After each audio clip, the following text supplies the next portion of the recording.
This Camaro RSSS belongs to our paintedautoparts.com Motorhead of the Week, Mike Heinen, over in the western part of Iowa. Now, Mike paid $500 for this car in 1980, and I'd say it's worth a little bit more than that now. And then there's this 55 Chevy. Mike found this one on eBay. Then, after he bought it, he learned the history. This car was raced in the 60s and 70s by a guy named Ivan Hamblin and his family, with dozens of engine combinations through the years. Now, Mike has carried on that tradition. He's still racing that 55 Chevy at Ottawa Dragway. That's a great new dragway up in Iowa.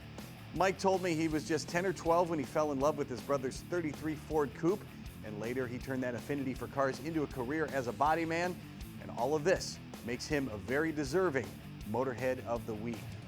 Now it's your turn. Tell us why you or someone you know should be Motorhead of the Week. Just go to motorheadgarage.tv. Tell us the story. Maybe you like cars, maybe you like boats or planes, something that goes fast, something that goes. Maybe you're just a fan of the show. You're well deserving of Motorhead of the Week. Hey, I tell you what, we're going to give you the rest of the week off, but of course we're going to return next week with another edition of Motorhead Garage presented by DragonFireTools.com. We surely hope you join us then.